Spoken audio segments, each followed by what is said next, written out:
আর সবার কাছে জনগণের কাছে আমার মায়ের জন্য দোয়া চাই, এটা আমাদের প্রত্যাশা। কারণ আমরা কখনো তাকে নেত্রী বলি নাই, আমাদের মা, জনগণের মা উনি ছিলেন। আসলে আজকে এইভাবে যে আমাদের মা চলে যাবে এটা আমরা মেনে নিতে পারছি না। কারণ আমরা কখনো তাকে নেত্রী বলি নাই, আমাদের মা, জনগণের মা উনি ছিলেন।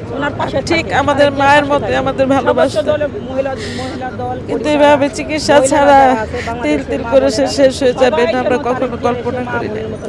আমাদের আশা ছিল আমাদের দেশ নেতা তারেক রহমান আসছে, হয়তো তার সুচিকিৎসা হবে, সে আবার সুস্থ হয়ে মাঠে আসবে।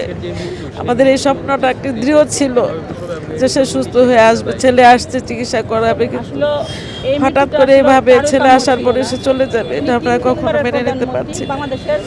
কিন্তু খালেদা জিয়াকে যারা এইভাবে তিল তিল করে শেষ করছে তাদের বিচার যেন আল্লাহ করে। আর আমাদের খালেদা জিয়া মা, আমাদের আপসীন মা, তাকে যেন আল্লাহ জান্নাত নসিব করেন, এটাই আমাদের চাওয়া। আর সবার কাছে জনগণের কাছে আমার মায়ের জন্য দোয়া চাই, এটা আমাদের প্রত্যাশা। আসলে যাদের বাবা মা নাই তারাই বুঝে। আমারও বাবা নাই, মা আছেন, কিন্তু বাবা মা না থাকলে যে সন্তানদের কতটুকু কষ্ট এটা যার নাই সে বুঝে। আমার বাবা নাই, যখনই মনে হয় আমাদের শূন্যতা অনেক। আমরাও এরকম দেখছি তারেক জিয়া যে কতটুকু কষ্টে, যে বাবাও নাই মাও নাই পাশে, তার কষ্টটা কতটুকু সেটা অনুভব সবাই আপনারাও করছেন। কিন্তু আমরা মনে করি যে উনি তো খুব শক্ত মানুষ, উনি ধৈর্য নিয়ে যেন দেশটাকে সুন্দরভাবে আবার আমাদের মাঝে সেই মা হারানোর যে কষ্টটা সে যেন আমাদের ভুলে দিতে পারে, আমরা সেই দোয়াটাই করি। অনেক অনেক প্রয়োজন ছিল। আপনি দেখেন এই অসুস্থ হওয়ার আগে তাকে বিদেশ নেওয়ার জন্য খুবই করছে, কিন্তু উনি যাবেন না। আমি দেশ ছেড়ে যাব না, এটা আমার দেশ, আমি এখানেই মরবো। উনি জেলে যেতে পারতেন তো ওনাকে বিদেশ নেওয়া হইতো, কিন্তু উনি যায় নাই যে না আমি এই দেশে আছি, এই দেশেই থাকবো, এই দেশেই মরবো।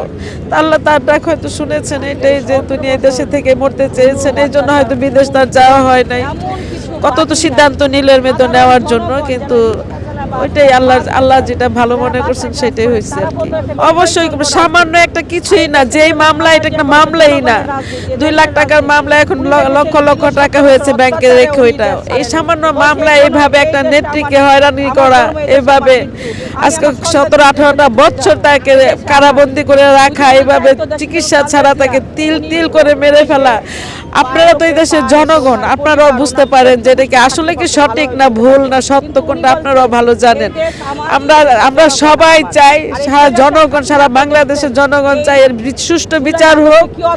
আর আমার নেত্রীকে মেরে ফেলার জন্য এইভাবে তিল তিল করে এটার বিচার জন্য সুষ্ঠুভাবে এই বাংলাদেশের রাষ্ট্রপ্রধান বলে ঠিক করে, ওইটা আমরা এই চাওয়া আমাদের, এটাই আমরা এটার বিচার অবশ্যই চাই, অবশ্যই চাই আমরা, এটা আমার মায়ের বিচার।